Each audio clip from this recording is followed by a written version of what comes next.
You'll never succeed in this industry. He laughed in my face as I quit my job. 4 years later, I sat at my desk reviewing his desperate application to work at my multi-million-dollar company. His resume even listed me as a reference. He still had no idea I was the CEO. Before we dive into today's story, I want to take a moment to thank each of you for being part of this incredible journey. If you're enjoying these tales of unexpected redemption, consider subscribing. It's completely free and helps us build this amazing community. Now, let's get into it. Listen, Elise, Marcus Cooper said, stirring his coffee in the break room of Pinnacle Solutions. Some people are meant to lead and some people are meant to follow. You're clearly the latter. I was 26, fresh out of my MBA program, and Marcus was 34, the youngest director in our Seattle-based tech consulting firm. I had just presented my ideas for restructuring our client acquisition strategy.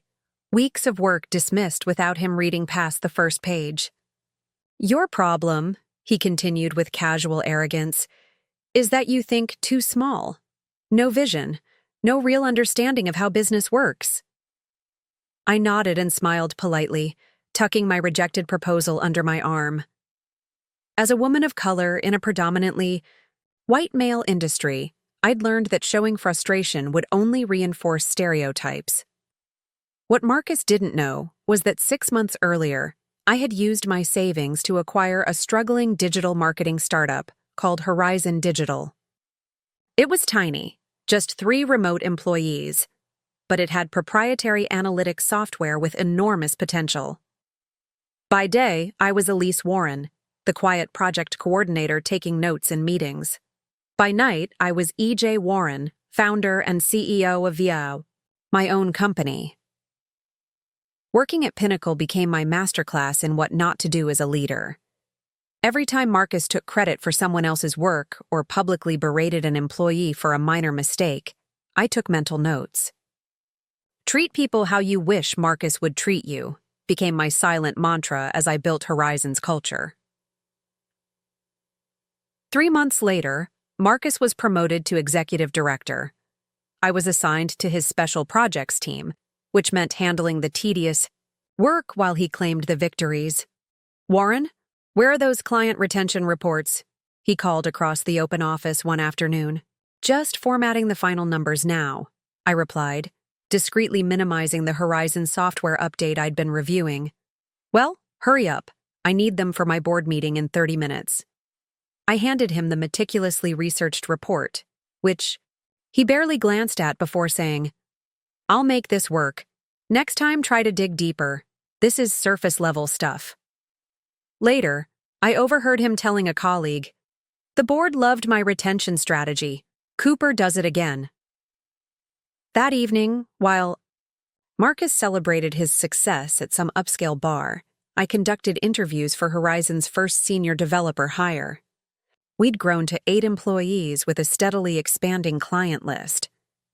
My friend Zoe texted, Cooper bragging about his retention strategy at Belltown Bar, buying rounds with his bonus check, the usual. I set the phone aside. Marcus's short-term victories meant nothing. I was playing a longer game. 6 months into Marcus's tenure as executive director, Pinnacle announced a restructuring. In the department meeting, his eyes lingered on me as he declared, those who aren't adding value should start updating their resumes. Zoe caught me in the hallway afterward. He's targeting you. He told Tyler you're not Pinnacle material and never will be. I shrugged. Maybe he's right. Don't let him get in your head, she insisted. You're one of the smartest people here. What I couldn't tell her was that Horizon had just secured its first major client, and my side business now generated more revenue than my Pinnacle salary. My performance review with Marcus was scheduled for a Friday afternoon. Despite bringing documentation of exceeded targets and positive client feedback, none of it mattered. Elise, he began, your performance is not meeting expectations. You're competent at following directions, but this company needs innovators, visionaries. He slid a document across the desk. I'm putting you on a performance improvement plan. 90 days to show significant enhancement, or we'll have to discuss separation. The plan was impossible by design. Triple workload with vague metrics entirely, at his discretion. It wasn't meant to help me improve. It was meant to provide legal coverage for an already decided termination. As I left, he called after me. Some people just aren't meant for success in this business. Better to recognize your limitations now than waste years chasing something you'll never achieve. His words were meant to crush me. But as I walked back to my desk, I felt strangely liberated. My Horizon team had grown to 15 people. We'd just leased our first real office space, and a venture capital firm had approached us about funding our expansion. That weekend, I drafted my resignation letter. On Monday morning, I placed it on Marcus's desk before he arrived. When he finally showed up, 30 minutes late, he barely glanced at the envelope. "What's this?" "My resignation letter," I replied. He put down his ringing phone. "Resignation? You're quitting?" "Yes. My last day will be 2 weeks from today." A smirk spread across his face. "Let me guess. Another coordinator position somewhere else? Lateral moves won't advance your career, Warren." "Actually, I'm going to be running my own company." Marcus laughed. Not a chuckle, but a full head-back laugh.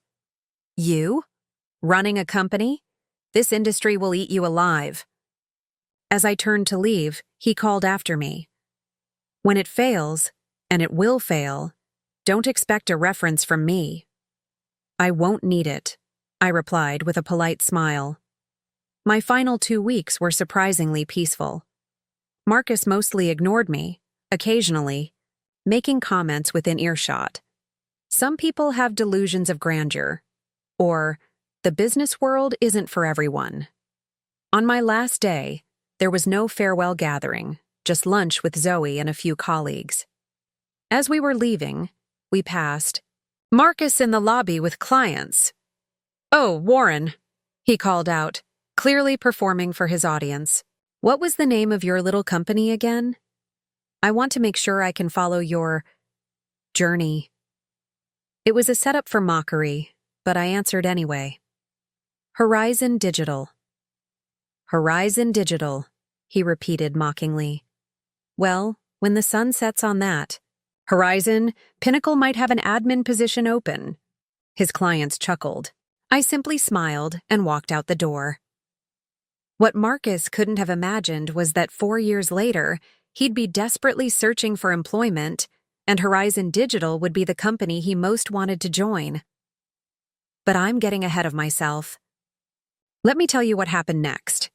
Walking out of Pinnacle Solutions that final day, I felt a weight lift from my shoulders.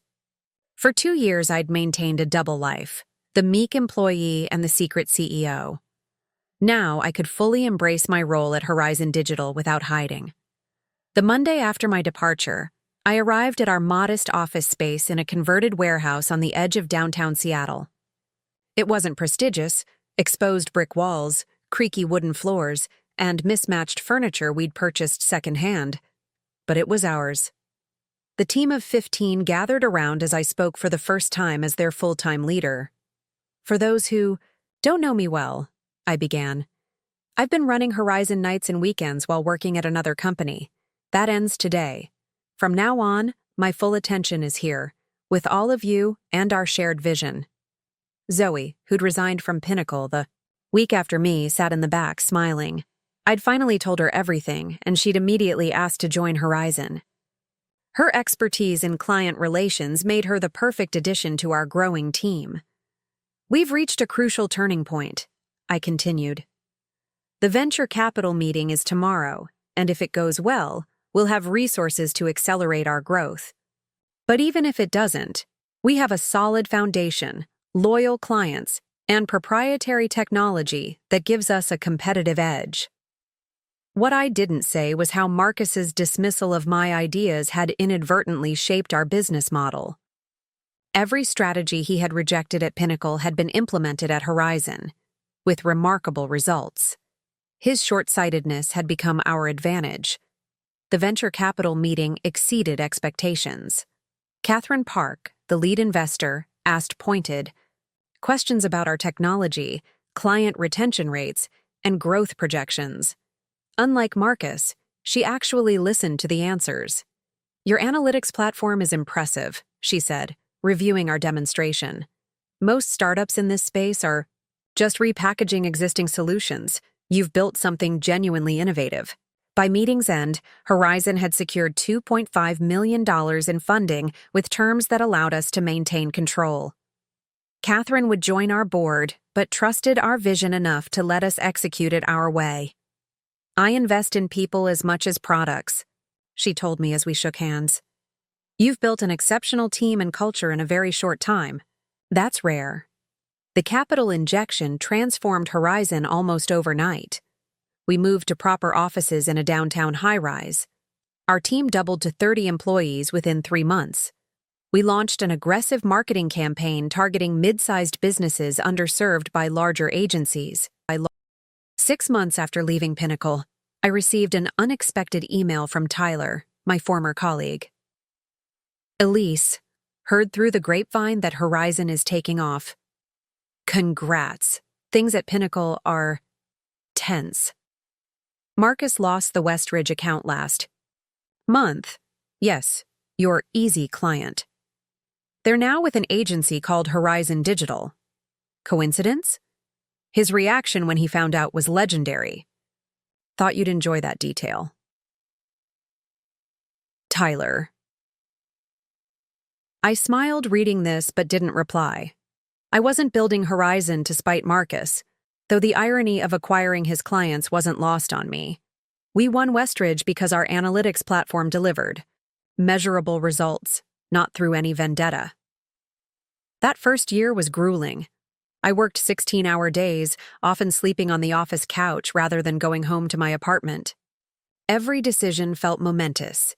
Each hire, each client pitch, each software update could either propel us forward or become a costly setback. Unlike Marcus, I refused to take credit for others' work. We implemented a transparent attribution system, where client-facing presentations always named the team members responsible for specific elements. Recognition became part of our culture, and with it came loyalty uncommon in the high-turnover tech industry. 18 months after leaving Pinnacle, Horizon had grown to 50 employees and moved again to accommodate our expansion. Our client list included several Fortune 500 companies, and our proprietary analytics platform had evolved into a subscription service generating recurring revenue. I rarely thought about Marcus anymore, until Zoe forwarded me an article from a local business journal. Pinnacle Solutions announces restructuring amid revenue decline. The article detailed how Pinnacle was laying off 30% of its workforce following the loss of several major accounts. Marcus Cooper was quoted defending the decision as strategic realignment to focus on core competencies. "Sound familiar?" Zoe messaged. "Almost word for word what he said before pushing you out." I scanned the article dispassionately. Pinnacle's struggles weren't surprising. Under Marcus's leadership, they'd continued to rely on outdated approaches. While companies like Horizon introduced innovative solutions, the market was evolving, and Pinnacle wasn't. By our second anniversary, Horizon employed over 100 people across 3 offices: Seattle, Portland, and San Francisco. We'd declined acquisition offers from 2 larger agencies, instead pursuing our own growth strategy. The company that began as my night and weekend project now generated annual revenue exceeding $15 million. I'd also evolved as a leader. The quiet, reserved person who once endured Marcus's belittling had been replaced by a confident CEO regularly invited to speak at industry conferences. At a Women in Tech event, a young attendee asked what made Horizon different from its competitors. "We value people over processes," I explained. "Many companies claim that, but few practice it. Every policy we implement must pass a simple test. Does this recognize the humanity and dignity of our team members? If not, we rethink it." What I didn't add was how this philosophy had been shaped by witnessing Marcus's toxic leadership. His negative example had informed my positive approach. As we approached year 3, Catherine arranged a meeting with potential Series B investors to fund international expansion. The night before, she called me. "The Deutsche Media Group is joining tomorrow's meeting," she said, clearly excited. "They rarely invest in companies our size, but their CEO saw your presentation at the Digital Summit and was impressed." The meeting was held in our Seattle headquarters conference room, now with floor-to-ceiling windows overlooking Puget Sound. 8 investors listened attentively as I outlined Horizon's growth trajectory and international strategy. Our platform had been translated into 12 languages, positioning us for market entry across Europe and Asia. "Your employee retention rate is remarkable," noted the Deutsche Media representative. 92% in an industry that averages 60%. "How have you achieved that?"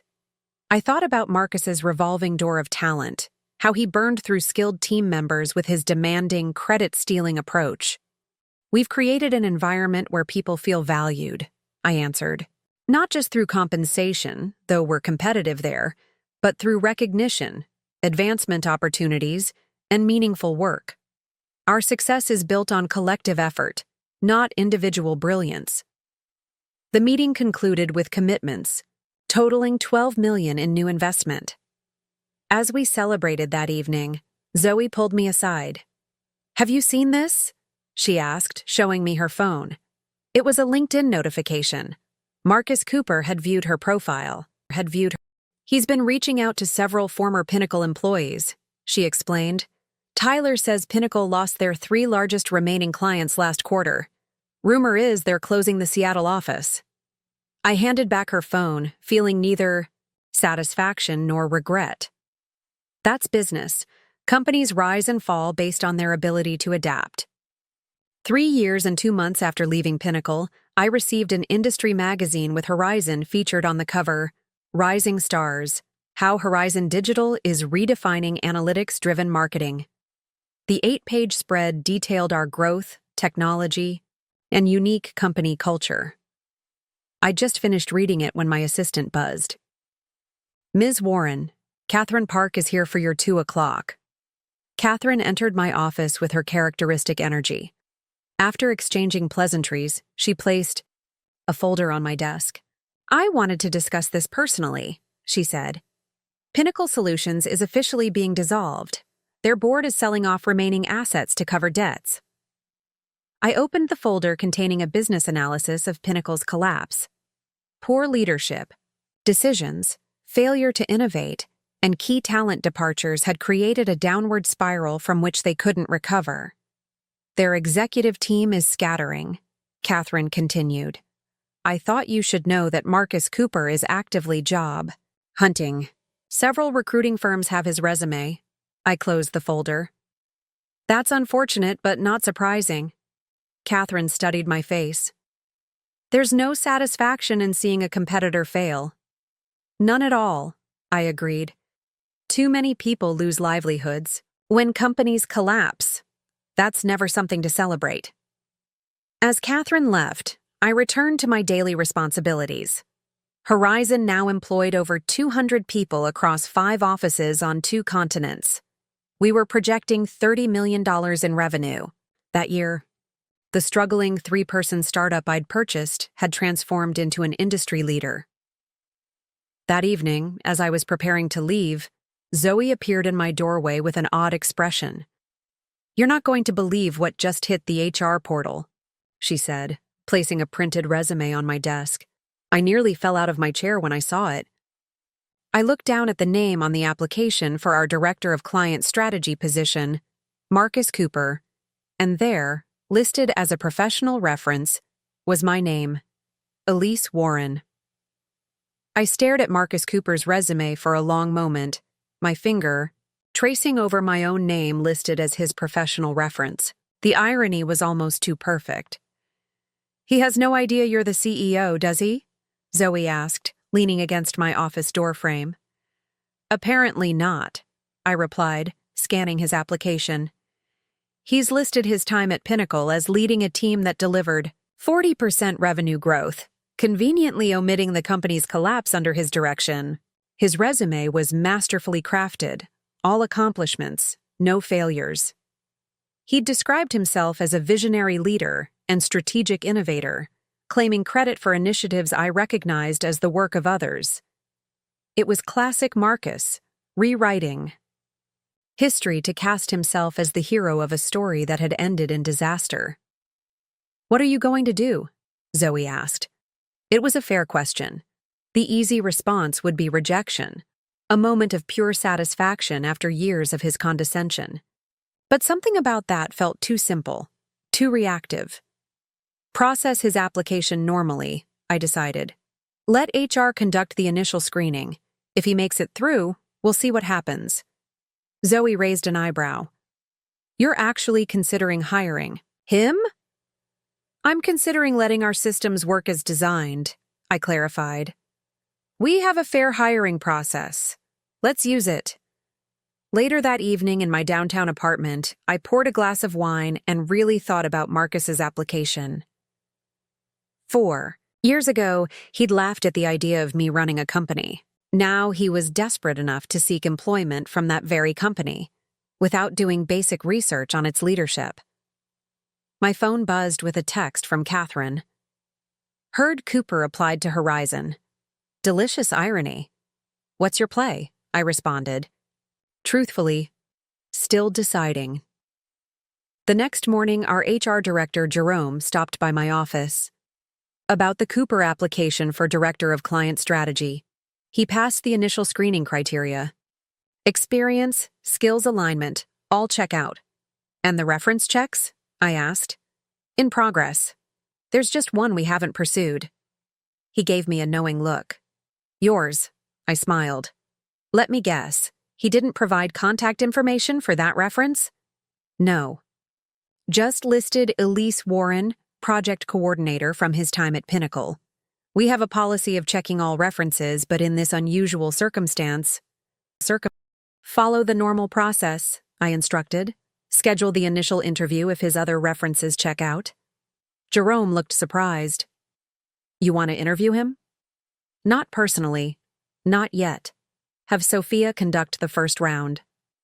Sophia was our VP of Strategy, brilliant and thorough. Just don't mention who the CEO is. 3 days later, Sophia appeared in my doorway. "Just finished interviewing Marcus Cooper," she announced, dropping into the chair across from my desk. "Technically qualified, but something feels off." "How?" "So, he's polished, too polished. Talks extensively about leadership and vision, but gets vague when pressed for specifics. When I asked about his management style, he said all the right things about empowerment and collaboration." I nodded, unsurprised. But I checked with 2 people who worked under him at Pinnacle. They painted a very different picture, taking credit for others' work, creating a fear-based culture, promoting favorites rather than top performers. This matched my own experience, but I wanted our process to be thorough and fair. And his explanation for Pinnacle's decline? Blamed market conditions and resistances to necessary changes from entrenched employees. No ownership of leadership failures. She paused. "The concerning part is how convincingly he delivers these narratives. If I didn't have contradicting information, I might believe him." I reviewed Sophia's detailed notes. Marcus had clearly prepared for this opportunity, studying our company culture and tailoring his responses accordingly. Had he changed in the years since Pinnacle, or was this another performance? "What do you recommend?" I asked, trusting Sophia's judgment. On paper, he has the experience. In person, red flags. If we were desperate to fill the position, maybe a second interview with clear expectations about our culture. But we have stronger candidates who don't require cultural rehabilitation. Schedule a second interview anyway, I decided. This time, I'll conduct it personally. Sophia raised her eyebrows but didn't question my decision. As she left, I swiveled my chair to face the window, watching the Seattle skyline as afternoon turned to evening. The Marcus Cooper situation presented a unique opportunity, not for revenge, but for closure. The following Tuesday, Marcus Cooper arrived for his second interview, 15 minutes early according to reception. I watched him on the security monitor, noting how he paced the lobby, straightening his tie repeatedly. He looked thinner than I remembered, the confident smirk replaced by a tense, practiced smile as he made small talk with our receptionist. "Tell Mr. Cooper I'll be with him shortly," I instructed Jerome, who was coordinating the interview schedule. "Are you sure about this?" he asked. "We can still have someone else conduct—" "I'm sure," I interrupted gently. I took a moment to center myself. This meeting wasn't about settling scores. It was about demonstrating how far I'd come from the person he once dismissed. I checked my appearance in the small mirror on my office wall, not out of vanity, but to ensure I presented as the confident executive I had become. At precisely 2 p.m., I instructed reception to bring Marcus to Conference Room A, our main boardroom with views overlooking the city. I entered from the executive entrance, taking a seat at the head of the table with his resume and our standard interview questions before me. The door opened and Marcus entered, his practiced interview smile freezing as recognition dawned. "Elise," he stuttered, genuine shock replacing his professional veneer. "Mr. Cooper?" I replied evenly, gesturing to the chair across from me. "Please, have a seat." He hesitated, visibly recalibrating. "You work here?" "You could say that," I replied, my calm demeanor a stark contrast to his growing discomfort. "I'm the CEO and founder of Horizon Digital. But then you listed me as a reference, so you must have known that." His face flushed as the full implications hit him. "I had no idea.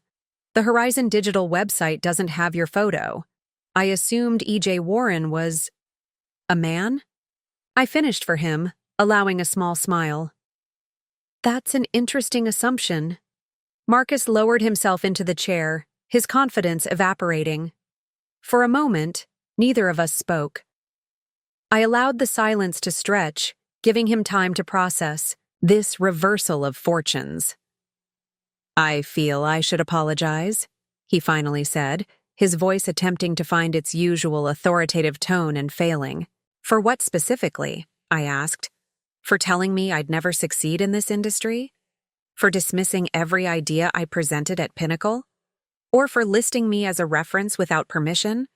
He flinched slightly. All of it, I suppose. I clearly underestimated you." I studied him for a moment. The arrogant director who had once seemed so intimidating now appeared diminished, not just by his current circumstances, but by the revelation that someone he had dismissed had so thoroughly succeeded. "Let's conduct this interview properly," I said, returning to the professional purpose of our meeting. "You've applied for our Director of Client Strategy position. Why do you believe you're qualified?" For the next 45 minutes, I asked standard interview questions, watching as Marcus attempted to regain his footing. His answers were technically sound but lacked authenticity. He spoke of collaborative leadership while subtly taking credit for others' accomplishments. He described Pinnacle's failure as a market inevitability rather than a consequence of leadership decisions. "One final question," I said as our scheduled time came to an end. "You once told me that some people are meant to lead and others to follow. Do you still believe that?" He paused, weighing his response carefully. "I think I expressed that poorly. What I meant was that different people have different strengths." "That's not what you meant," I corrected him gently. "You genuinely believed that leadership was an innate quality that I lacked. I'm curious if your perspective has evolved." Marcus shifted uncomfortably. "Clearly I was wrong about you." "This isn't about me specifically," I pressed. "It's about your fundamental view of people and potential. As a company, Horizon invests heavily in developing leadership at all levels." We need executives who believe anyone can grow into leadership with the right support and opportunity. Yes, of course I believe that, he said quickly, too quickly. Closed his file. Thank you for coming in today, Mr. Cooper. Our HR team will be in touch regarding next steps. He stood, hesitating before extending his hand. For what it's worth, I am genuinely impressed by what you've built here. Horizon is the company Pinnacle should have become. I shook his hand briefly. I appreciate that. As he turned to leave, he paused. Can I ask, did you create Horizon to prove me wrong? The question revealed so much about his perspective, the assumption that my career choices would revolve around his opinion. No, Marcus, I replied honestly. I created Horizon because I saw an opportunity to build something valuable. You were irrelevant to that decision. After he left, Zoe appeared in the doorway. Well, how was the great confrontation? Less dramatic than you might expect, I admitted. Mostly just sad. Sad? She echoed, clearly disappointed by the anticlimactic resolution. He's still the same Marcus, unable to take responsibility, seeing himself as the hero of every story. But now without the power to back it up. I shook my head.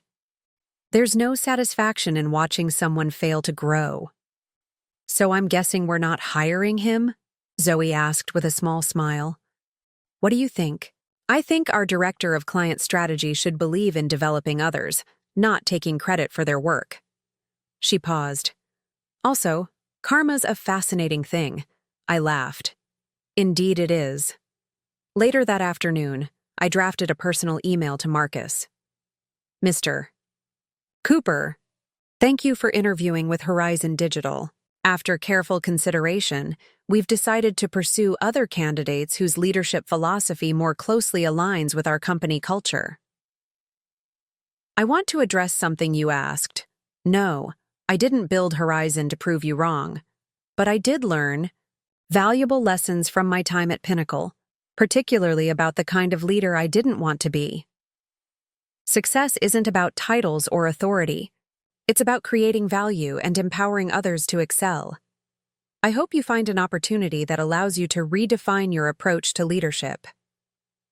Sincerely, Elise Warren, CEO, Horizon Digital. I hesitated before hitting send, wondering if the my personal note was necessary. But something about leaving things unsaid felt incomplete. This wasn't about revenge or even vindication. It was about closure and perhaps offering perspective that might actually benefit him. I pressed send, too. Days later, a hand-delivered envelope arrived at our reception. Inside was a brief note on plain stationery. Elise. Your rejection was fair and deserved. For years, I've defined success through position and power rather than impact and growth. Watching Pinnacle collapse while Horizon thrived has been a harsh, but necessary lesson. You've built something remarkable, not just a successful company, but a culture of genuine leadership. The irony that you accomplished this while I failed isn't lost on me. I won't ask for another chance at Horizon. Instead, I'll work on becoming the kind of leader who would deserve such an opportunity. Sincerely, Marcus. Marcus. I read the note twice, surprised by its sincerity. Perhaps facing the consequences of his approach had finally created space for reflection. That evening, as I walked through our Seattle headquarters after most employees had gone home, I paused by the wall where we displayed our company timeline. From 3 people in a converted warehouse to hundreds across multiple countries, each milestone represented countless hours of work, difficult decisions, and collaborative effort. None of it had happened to prove Marcus Cooper wrong. But there was undeniable satisfaction in knowing that by focusing on building something meaningful rather than proving someone wrong, I had ultimately done both. Sometimes the best response to those who underestimate you isn't confrontation, it's success on your own terms. 6 months after my encounter with Marcus, Horizon Digital celebrated its 5th anniversary. We rented the Grand Ballroom at the Four Seasons Seattle, bringing together our now 300-plus employees from offices across 3 continents. The contrast between this celebration and my quiet exit from Pinnacle couldn't have been more striking, as I stood at the podium addressing the company I'd built. I thought about the journey that had led us here. On tables throughout the room, small crystal horizon lines commemorated the occasion, a symbolic reminder that no matter how far we'd come, there was always another horizon to reach for. 5 years ago, Horizon began with 3 people in a warehouse. With questionable heating, I said, smiling as laughter rippled through the crowd. Today, we're an international company setting industry standards. But our success isn't measured in revenue or client lists. It's measured in the culture we've created together. From my vantage point, I could see Zoe at a table near the front, now our Chief Operations Officer. Jerome had risen to lead our global HR initiatives. Sophia had expanded our strategy division into our fastest-growing department.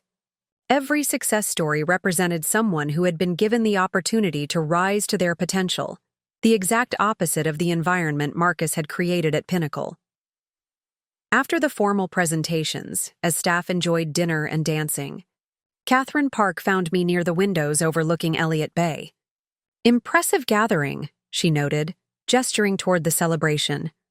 "You've created something special here, Elise." "We all have," I corrected her gently. "Speaking of creation and destruction," she segued, never one to avoid direct conversation. "Heard anything about our friend Cooper?" I shook my head. After our exchange of notes, Marcus had disappeared from my radar. I hadn't thought about him in months, too focused on Horizon's continued expansion and our recent acquisition of a specialized AI analytics firm in Toronto. "He's in Portland now," Catherine informed me, "working for Meridian Group, mid-level. Position, nothing like his director role at Pinnacle. Word is he's keeping his head down, actually doing the work rather than just talking about it." "Good for him," I replied, genuinely meaning it. Success had freed me from any lingering resentment toward Marcus. His journey was his own now, disconnected from mine.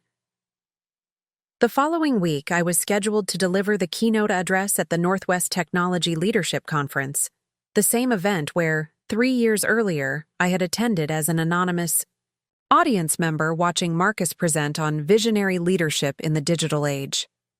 The irony wasn't lost on me as I prepared my speech on building sustainable success through collaborative leadership. The conference was held at the Seattle Convention Center, its soaring glass atrium packed with industry professionals. As I waited backstage, the event coordinator handed me a copy of the conference program with my photo on the cover. "Full circle," she commented. "I remember when you first attended as a new entrepreneur. Now you're our headline speaker." I smiled, thinking how appearances could be deceiving.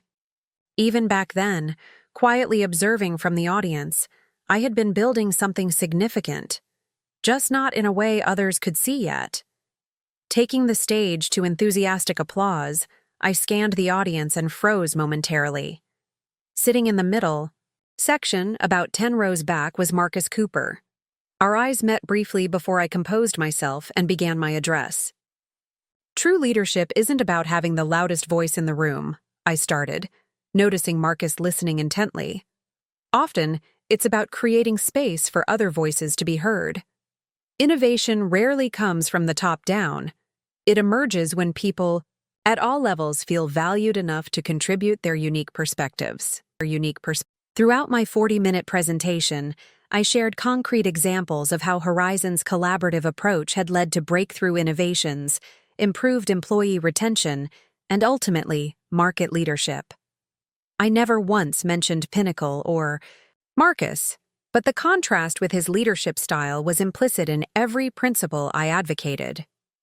During the Q&A session, I called on attendees raising their hands. As the session neared its end, I noticed Marcus's hand raised tentatively in the middle section. After a moment's hesitation, I nodded in his direction. "Given your company's rapid growth," he asked, his voice steady but lacking its former condescension. How do you maintain your collaborative culture while scaling internationally? It was a thoughtful question, the kind that revealed he had actually listened to my presentation rather than simply waiting to speak. It's one of our biggest challenges, I acknowledged. We approach it by ensuring our core values aren't just framed on walls but embedded in our processes. Every office has significant local autonomy, but our promotion criteria, performance reviews, and recognition systems all reinforce our collaborative principles. We also invest heavily in bringing teams together physically at least twice a year, because relationships matter. After the session ended, I spent time talking with attendees and fellow presenters. As the crowd thinned, I noticed Marcus lingering near the edge of the stage. Part of me considered slipping out the back exit, but curiosity won out. I approached him. Marcus, I'm surprised to see you here. I almost didn't come when I saw you were keynoting, he admitted. But I'm glad I did. It was an insightful presentation. Thank you. I gestured toward the now empty seats. How are things? At Meridian? Different, he replied after a moment's consideration. I'm not in charge. I report to their VP of Operations. It's been educational. I imagine so. They don't know about Pinnacle, he added quietly, about how it ended. I got lucky. They hired me based on my early track record and some connections. I've been trying to make the most of the second chance. I studied him, noting the absence of the smug confidence that had once defined him. He seemed more grounded, perhaps even humbled. I hear you've expanded to Europe, he continued, clearly wanting to shift the conversation away from himself. Yes, offices in London and Berlin now. The EU privacy regulations create unique challenges, but also opportunities for companies that navigate them effectively. An awkward silence fell between us, two professionals making small talk while an unspoken history hung in the air. Your note, I finally said. After the interview, I appreciated its honesty. He nodded. It was the least I could do. Actually, that's not true. The least I could do would have been nothing, which was my pattern for too long. Taking responsibility felt necessary. Another silence, less awkward this time. I should let you get back to the conference, he said, extending his hand. Congratulations on everything you've built, Elise. It's well-deserved. As we shook hands, I realized this moment represented something significant. Not reconciliation exactly, but acknowledgement. The past couldn't be changed, but it no longer defined our interaction. 2 weeks later, I received an email from a professor at Seattle University's School of Business. She was writing a case study on leadership styles and organizational outcomes, examining the divergent trajectories of Pinnacle Solutions and Horizon Digital. Would I be willing to be interviewed for the research? The resulting case study, published 6 months later in a leading business journal, presented a compelling analysis of how leadership philosophy directly impacts company culture, employee engagement, and ultimately, business results. Without naming Marcus specifically, it contrasted the top-down, credit-taking approach at Pinnacle with the collaborative, recognition-sharing model at Horizon. The conclusion was clear. Sustainable success required investing in people, not exploiting them. The article was widely shared across the industry. Though it embarrassed me somewhat to see our company held up as an exemplar, the research validated the principles I'd fought to maintain even as we expanded. Several universities incorporated the case study into their MBA programs. Late one evening, as I was preparing to leave our Seattle headquarters, Zoe appeared in my doorway waving a tablet. You're not going to believe this, she announced. Marcus Cooper just published an article on LinkedIn. It's actually good. I took the tablet, scanning the article titled, What I Learned from Failure, Leadership Lessons from a Company Collapse. In it, Marcus detailed the flaws in his leadership approach at Pinnacle. taking credit for others' work, creating fear-based motivation, focusing on short-term victories over sustainable growth, and dismissing valuable perspectives from team members at all levels. Though he didn't mention me by name, one paragraph stood out. I once told a talented team member they lacked leadership potential, that some people are meant to lead while others are meant to follow. Years later, that follower built one of the most successful companies in our industry while the company I led collapsed. The painful lesson was clear. I had fundamentally misunderstood what leadership actually is. I forwarded the article to Catherine with a simple message: "Growth is possible after all." Her response came minutes later. "Rare but real. Your influence extends beyond your company." That thought stayed with me during our 6th-year leadership retreat. As I watched our global management team collaborating, people from diverse backgrounds, and perspectives united by shared values, I realized that Horizon's most significant achievement wasn't financial success or industry recognition. It was creating an environment where people could do their best work without diminishment. In a quiet moment during the retreat, I walked alone along the rocky Washington coastline near our meeting venue. The actual horizon stretched before me, that liminal space where sky meets sea. I thought about the frightened but determined version of myself who had purchased a struggling 3-person startup while enduring Marcus's dismissal. How impossibly distant today's reality would have seemed to her. My phone buzzed with a news alert. Horizon had just been named to the Best Places to Work list for the 3rd consecutive year. The validation was meaningful, not because it proved Marcus wrong, but because it affirmed we were doing something right. Back at the retreat center, I rejoined our leadership team as they finalized plans for our next expansion phase.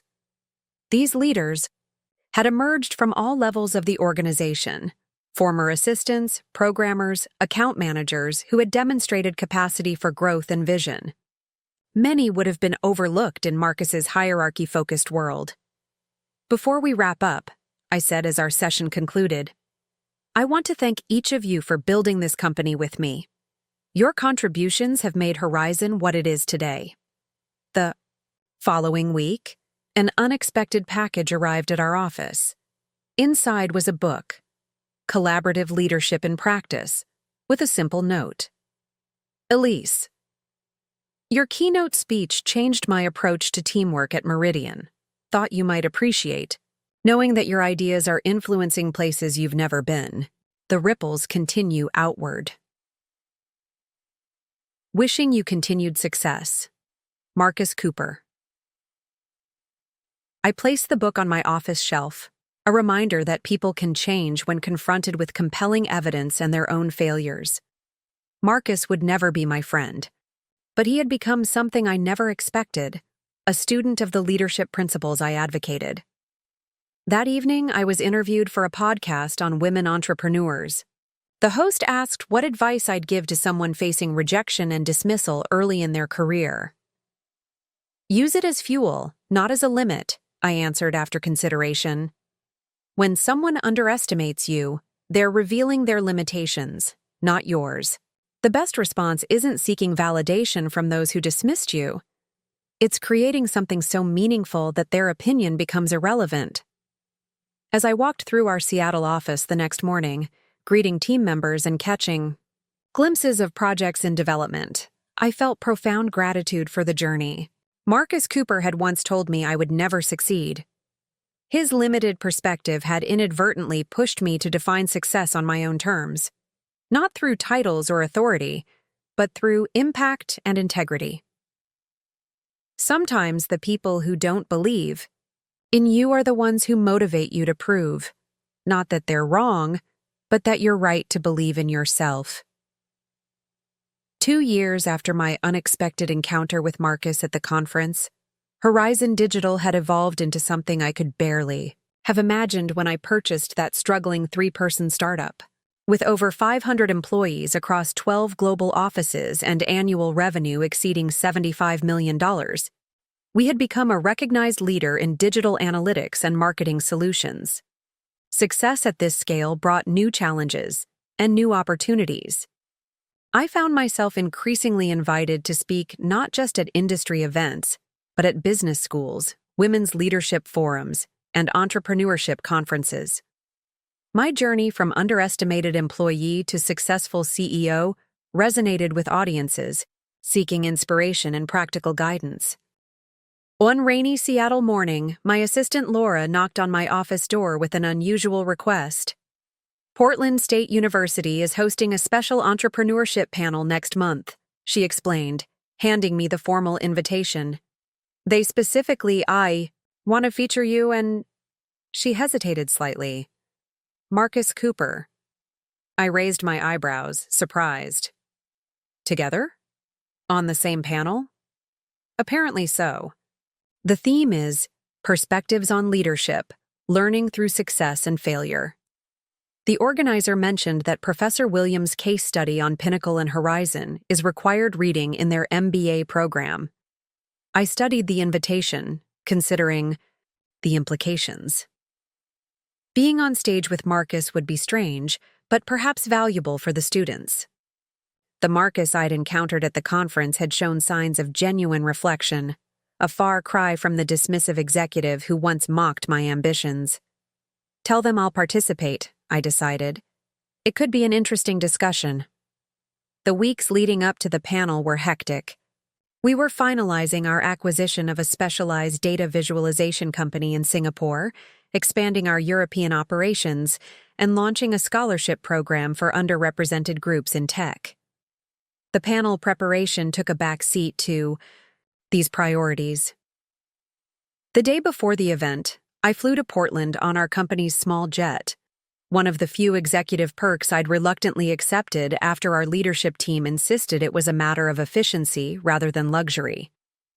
As the plane descended through cloud cover, I reviewed my notes for the panel, wondering how Marcus and I would interact in this public forum. That evening, the university hosted a small dinner for the panelists. I arrived at the upscale restaurant, near campus, to find Marcus already seated with Professor Williams and two other educators. He stood as I approached the table. "Elise," he greeted me, his manner professional but not overly familiar. "Good to see you again." "Likewise," I replied, genuinely curious about his current circumstances. "How are things at Meridian?" "I'm not with Meridian anymore," he explained as we all took our seats. "I started a consulting practice last year focusing on organizational turnarounds, specifically helping companies identify and address toxic leadership patterns." This was unexpected. "That's quite a specialized niche." "It found me more than I found it," he admitted. After that article I published went viral, several companies reached out asking if I could help them identify similar issues in their organizations. Apparently, a reformed problematic leader has unique insights. Professor Williams leaned forward. "That's exactly why tomorrow's panel will be so valuable for our students. They rarely get to hear from both sides of a business case, especially one with such contrasting outcomes." Throughout dinner, the conversation remained cordially professional. Marcus spoke with measured confidence about his consulting work, but without the arrogance that had once defined him. When the topic turned to Horizon's recent achievements, he listened attentively, asking thoughtful questions about our international expansion strategy. As the evening concluded, Marcus and I found ourselves walking toward the hotel together. "Your consulting focus is interesting," I commented, genuinely curious. "It must be challenging to help leaders recognize behaviors they might not see in themselves." He nodded. "It's basically holding up a mirror to my past self. Every toxic pattern I identify, every counterproductive leadership habit I help others recognize, I lived them all at Pinnacle." He paused. "The hardest part isn't identifying the problems. It's convincing successful executives that these behaviors will eventually undermine everything they've built. I imagine you have a compelling personal story to share in those situations." "I do." He stopped walking for a moment, turning to face me. "Elise, I've never properly apologized for how I treated you at Pinnacle." Not just the dismissive comments, but the systematic undermining of your contributions, taking credit for your work. It was inexcusable. The directness of his acknowledgement surprised me. "Thank you for saying that. I don't expect forgiveness," he continued. "But I want you to know that the lessons from that failure, and from watching your success, have shaped everything I do now.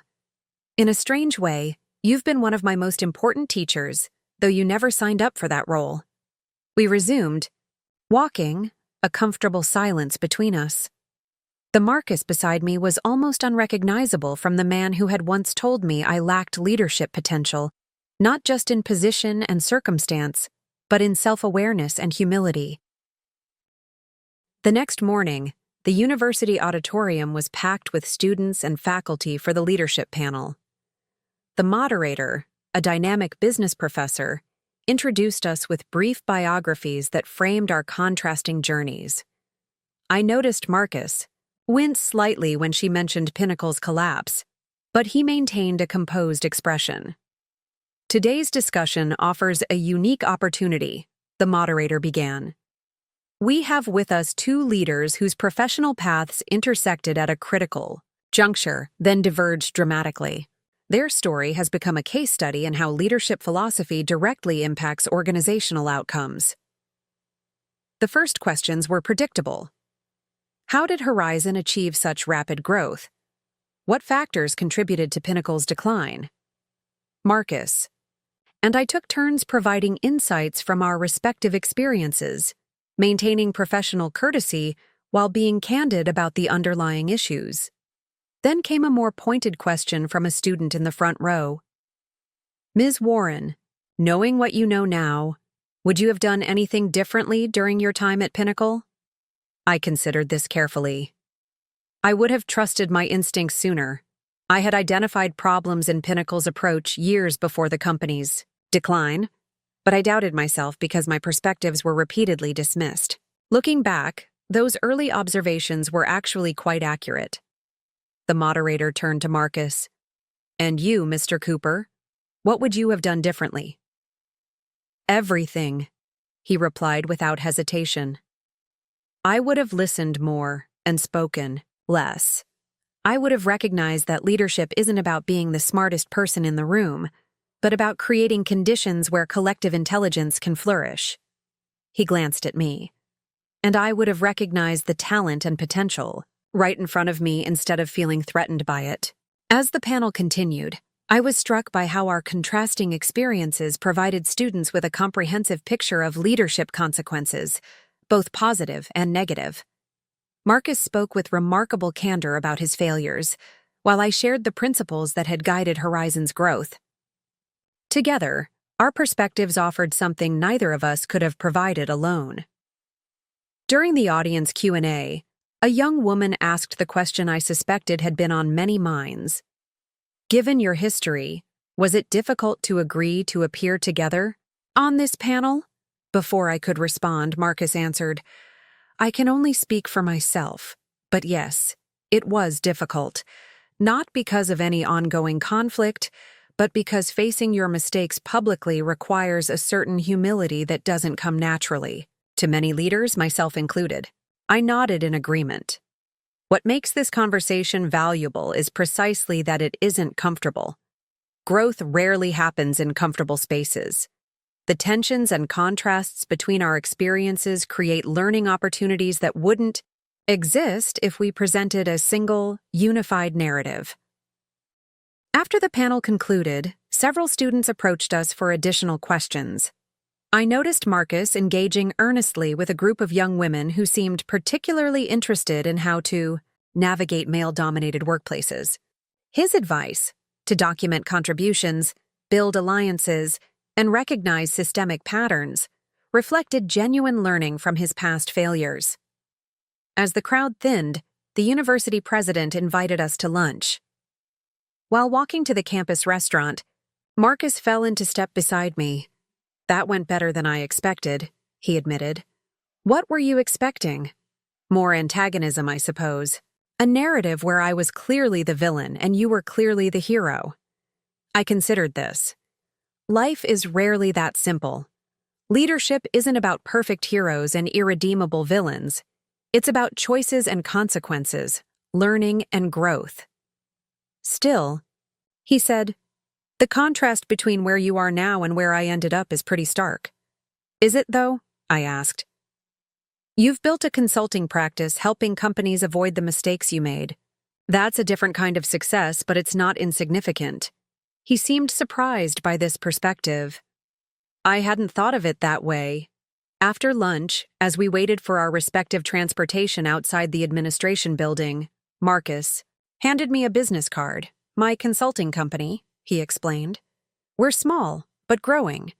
If you ever hear of organizations struggling with leadership issues, particularly the kind I used to embody, I'd appreciate the referral. The irony wasn't lost on either of us, Marcus Cooper asking Elise Warren for a professional reference. But this time, the request came without entitlement or presumption, just a simple acknowledgement that our paths had once again converged, though in an entirely different context. I'll keep it in mind, I promised, tucking the card into my jacket pocket. 2 months after the Portland panel, I received an unexpected email from Professor Williams. The video of our discussion had gone viral in business education circles, with numerous universities requesting permission to use it in their leadership curriculum. Would Marcus and I consider collaborating on a series of educational materials expanding on the themes we'd discussed? After some consideration, I agreed. Over the next year, we developed a case study series titled Parallel Paths, Contrasting Leadership Journeys. Each module examined different aspects of organizational leadership, from talent development to decision-making processes to creating inclusive cultures, contrasting Marcus's approach at Pinnacle with Horizon's methods. The project required us to confront uncomfortable truths. Marcus had to analyze his failures in explicit detail, while I had to acknowledge the insecurities and doubts that had initially kept me from challenging Pinnacle's toxic culture. But this transparency made the materials uniquely valuable for leadership education. At a conference where we presented the curriculum, a dean from Harvard Business School approached us afterward. What makes your work so compelling, she noted, is that it's not a simplistic morality tale. It shows the genuine complexity of organizational leadership, how small decisions compound over time, how culture shapes outcomes, how both success and failure contain valuable lessons. As we developed these materials, I came to appreciate Marcus's evolution. The arrogant executive who had once dismissed me had been replaced by someone capable of profound self-reflection. Though we would never be close friends, we had developed a collegial respect based on our shared commitment to improving leadership practices. One evening, after finalizing the last module of our curriculum, we had dinner at a quiet restaurant in Seattle. As we discussed the project's impact, Marcus grew contemplative. You know what I've realized through all this? He said, setting down his glass. Success and failure aren't endpoints, they're transitions. What matters is what you learn during the journey. That's surprisingly philosophical coming from the man who once told me some people just aren't meant for success, I observed with a slight smile. He winced. I was wrong about so many things. We all are, at various points, I acknowledged. The difference is whether we learn from being wrong. As dinner concluded, Marcus asked about Horizon's newest initiatives. I shared our plans for an incubator program supporting minority-owned tech startups, companies that might otherwise be overlooked by traditional venture capital. We're specifically focusing on founders who have been told they don't have what it takes, I explained. People with innovative ideas but without the right background or connections. People like you were, he noted. Exactly. But with the support I didn't have. Marcus nodded thoughtfully.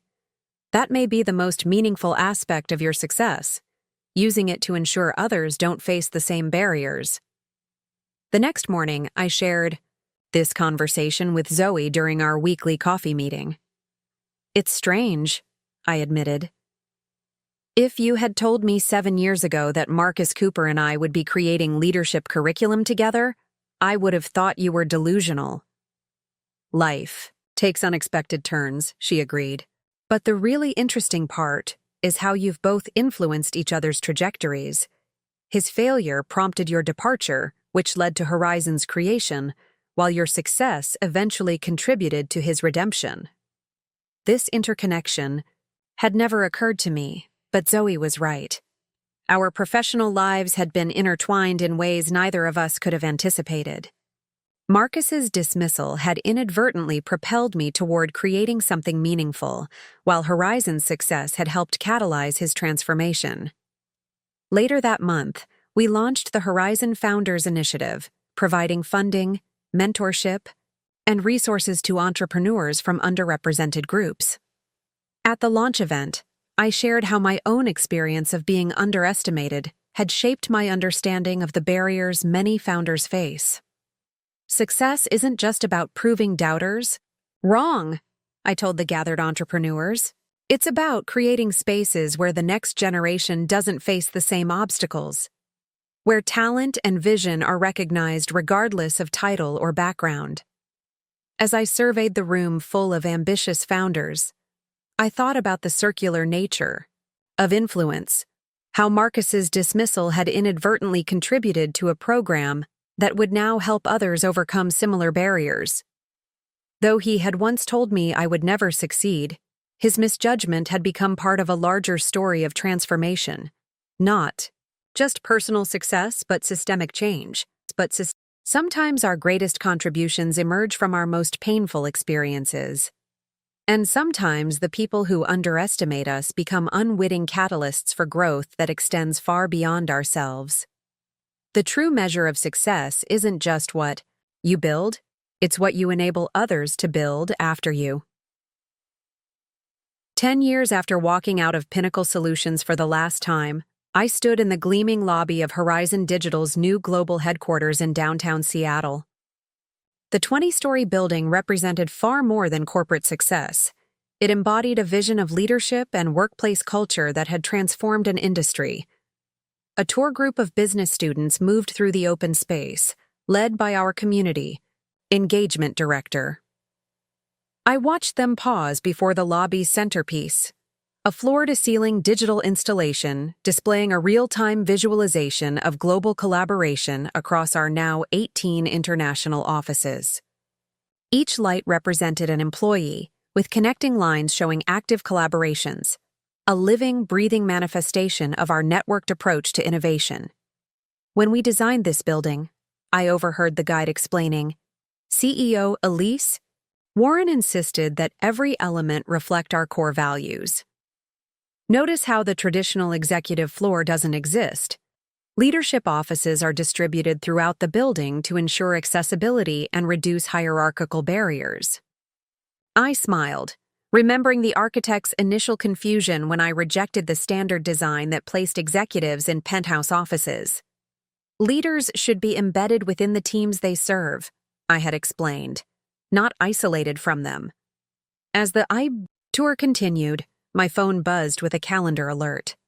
The Horizon Founders Initiative was celebrating its 5th anniversary that evening. The program that had begun as a modest incubator for underrepresented entrepreneurs had evolved into one of the most successful venture development programs in the country. While preparing for the evening's celebration, I reviewed the latest impact report. The numbers told a compelling story. 127 companies launched, over $300 million in combined funding secured, and more than 1,800 jobs created. But the statistics that moved me most were the personal ones. 89% of our founders had previously been told they didn't have what it takes to succeed in their industry. The initiative's success had inspired similar programs at companies across the tech landscape, creating a ripple effect that extended far beyond Horizon's direct influence. Even Marcus had incorporated elements of our approach into his consultancy's Emerging Leaders program. Marcus. The thought of him still evoked complicated feelings, though the sharp edges had long since softened. Our educational collaboration had concluded 3 years earlier, but the curriculum continued to be used at business schools nationwide.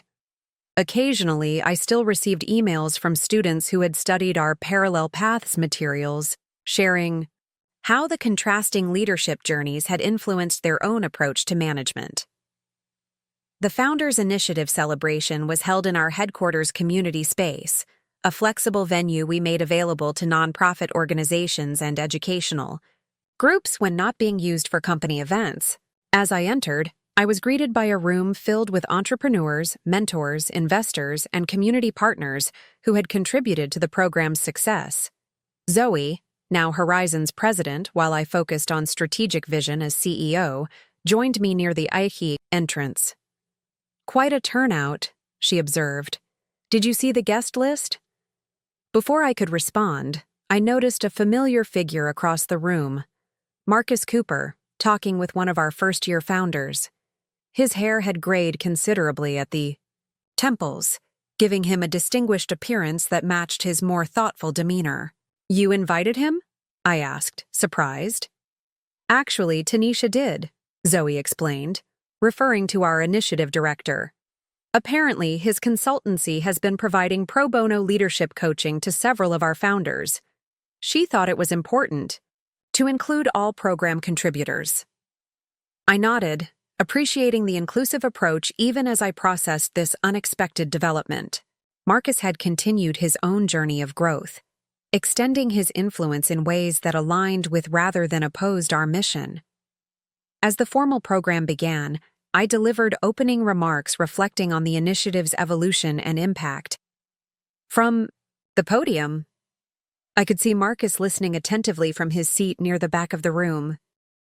"When we launched this program 5 years ago," I explained, "it wasn't just about funding companies. It was about changing the narrative around who gets to be an entrepreneur, who deserves investment, whose ideas matter. Every founder in this room has faced someone who said they couldn't succeed, someone who underestimated their potential." I paused, making brief eye contact with Marcus, who gave an almost imperceptible nod of acknowledgement. "What's remarkable isn't just that you proved those voices wrong," I continued, addressing the founders, "but how you've done it, building companies that prioritize both innovation and human dignity, that measure success not just in profits, but in impact." The evening featured presentations from several founders sharing their journeys and achievements. Their stories resonated deeply. Talented individuals who had been overlooked or dismissed because they didn't fit conventional expectations of what a successful entrepreneur looked like. Each had found in our program not just funding but community and mentorship that affirmed their potential. During the reception that followed, I circulated through the crowd, connecting with founders and partners. Eventually, I found myself face-to-face with Marcus, now engaged in conversation with Catherine Park, who remained on Horizon's board. "Elise," Catherine greeted me. Marcus was just sharing how his firm has expanded into leadership development for emerging entrepreneurs. "Apparently, several of your founders have found his perspective quite valuable." "It's been meaningful work," Marcus said simply, "helping people recognize and navigate the kinds of barriers I once created." Catherine excused herself to speak with another guest, leaving Marcus and me in one of those moments that seemed to echo across the decades since our paths had diverged. "Your program is extraordinary," he offered. "These founders are building remarkable companies." "They always had the capacity," I replied. "They just needed someone to recognize it rather than dismiss it." The weight of our shared history hung in the air, unspoken but acknowledged. "You know," Marcus said after a moment, "I often think about how differently things might have turned out if I'd recognized your potential at Pinnacle, rather than feeling threatened by it." "I've thought about that too," I admitted. "But I'm not sure Horizon would exist in that scenario. Sometimes the obstacles we face end up directing us toward the path we're meant to take." He nodded thoughtfully. "Still, I regret being that obstacle." The interesting thing about obstacles, I reflected, is that they only stop you if you let them define your limits. Otherwise, they they just become part of the story of how you got where you're going. Later that evening, as the event wound down, I found myself standing with Zoe and Catherine on the building's observation deck, looking out over the Seattle skyline illuminated against the night sky. "Did you ever imagine this?" Catherine asked, gesturing not just at the building, but at everything it represented: the global company, the founders program, the influence Horizon had developed. "Not specifically," I answered honestly. "When I left Pinnacle, I wasn't thinking about building an empire. I just wanted to create something that reflected different values, a place where people could do their best work without being diminished." "Well, you've certainly done that," Catherine noted. "Though I'm still surprised by your civil relationship with Cooper. If someone had treated me the way he treated you, I'm not sure I could move past it." I considered this as I looked out at the city lights. Holding on to resentment would mean giving him continued power over my story. Letting it go doesn't mean forgetting. It just means not being defined by those experiences. The next morning, I arrived at the office early to find an envelope had been delivered to my assistant's desk, with my name handwritten on the front. Inside was a note from Marcus. Elise. Last night's celebration was a powerful reminder of how leadership choices ripple outward, affecting countless lives in ways we often can't anticipate. The founders in your program are building companies that never would have existed under the kind of leadership I once embodied at Pinnacle. Our paths have taken unexpected turns since those days when I dismissed your potential. You've built something remarkable, not just a successful company, but a model for what business can be at its best. I've built something more modest, but hopefully meaningful in helping others avoid my mistakes. The Parallel Paths curriculum we created continues to influence new generations of leaders. Perhaps that's the most fitting outcome, that both our successes and failures serve as learning opportunities for others. With respect and continued admiration for the leader you've become, Marcus. I folded the note, reflecting on the strange journey that had brought us to this point. Marcus Cooper, who once told me I would never succeed, had become an unlikely participant in my success story, first as an obstacle to overcome, then as a contrasting example, and finally as a contributor to the broader mission. Later that week, I was interviewed for a major business magazine doing a feature on Horizon's 10th anniversary. The journalist, who had extensively researched our company history, asked about the Pinnacle connection. Looking back, she inquired, "Do you think your experience working under Marcus Cooper's leadership style influenced how you built Horizon?" "Absolutely," I acknowledged. "Sometimes we learn our most important leadership lessons from negative examples, seeing firsthand what doesn't work and the impact it has on people and organizations." "And now his consultancy works with your founders program," she noted. "That must be an interesting dynamic given your history." I smiled. "It's evidence that people can change, that none of us are permanently defined by our worst mistakes or limited by others' perceptions of us." The following month, I was invited to deliver the commencement address at my alma mater's business school graduation. Standing before hundreds of new graduates preparing to enter the business world, I reflected on the journey that had led me to this podium. "The path to meaningful success is rarely direct," I told them. Mine certainly wasn't. It included detours through rejection, underestimation, and being told explicitly that I didn't have what it takes to lead. I shared the story of Marcus's dismissal, my quiet building of Horizon while still at Pinnacle, and the eventual reversal of fortunes. Not as a triumph narrative, but as an illustration of deeper principles. What I want you to understand is this: your worth isn't determined by others' assessment of your potential. Their limitations in seeing your capabilities are just that. Their limitations, not yours. As I concluded my address, I offered the perspective that a decade of leadership had taught me. Success isn't just about proving doubters wrong or achieving traditional markers of achievement. It's about using whatever influence you gain to create opportunities for others, especially those who face the kinds of barriers you've overcome. It's about building something that outlasts your personal ambitions and contributes to a more equitable future. 2 days after the commencement, I received an email from a recent Horizon hire, a young woman who had joined our product development team after graduating from a coding boot camp.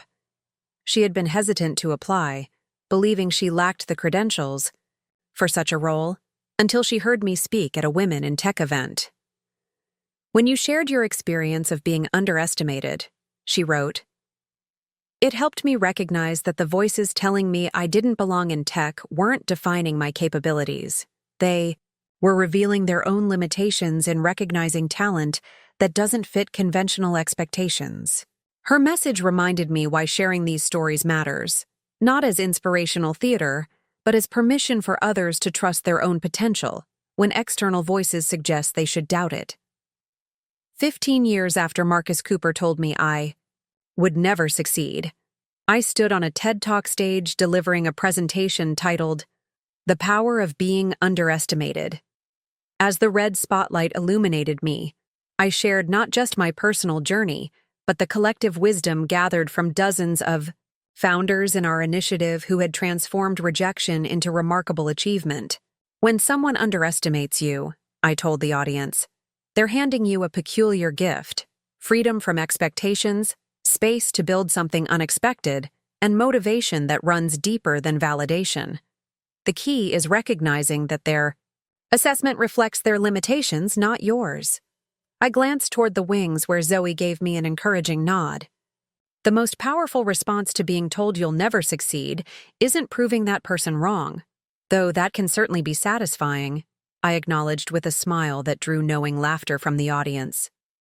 The most powerful response is succeeding in ways they couldn't even imagine, creating impact that extends beyond personal vindication to meaningful change. As I concluded my talk, I shared a final thought that encapsulated the lesson at the heart of my journey. Your success story doesn't belong to the people who doubted you. It doesn't exist to prove them wrong or earn their belated recognition. Your success belongs to you and to those who will be inspired by your journey to believe in their own possibilities. That's the true legacy of overcoming underestimation. Not just achieving what others thought impossible, but expanding what others believe is possible for themselves. The applause that followed wasn't what I heard most clearly. Instead, it was the quiet voice of my younger self, the one who had sat in that Pinnacle breakroom being told she lacked leadership potential, finally and completely at peace with the knowledge that the journey sparked by that dismissal had created ripples of positive impact, extending far beyond anything Marcus Cooper or I could have imagined. Sometimes the people who tell you that you'll never succeed unwittingly set you on the path to your greatest contributions. And in a strange way, perhaps that makes them worthy of a certain gratitude, not for their judgment, but for the fire it ignited.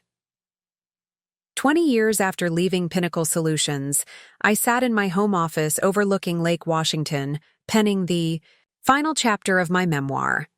Horizon Digital had grown beyond anything I could have imagined. Now a global enterprise valued at over $2 billion, with thousands of employees and a foundation that had helped launch hundreds of companies led by underestimated founders. The journey that began with Marcus Cooper's dismissive words had transformed not just my life, but countless others. His prediction that I would never succeed had become perhaps the most ironically incorrect assessment in my professional story. Last month, I received an unexpected message. A business school professor was updating the Parallel Paths case study for its 10th anniversary edition and had interviewed Marcus. He'd apparently said something I should hear. In the recorded clip, Marcus spoke with remarkable clarity. Elise Warren taught me the most important leadership lesson of my career, though I didn't recognize it until years later. True vision isn't about seeing what exists. It's about seeing what could exist if we valued all voices and perspectives. My failure to see her potential wasn't just a personal misjudgment. It represented a fundamental flaw in how we identify and develop talent. Sometimes the people who tell you that you'll never succeed end up becoming footnotes in the story of how remarkably you did.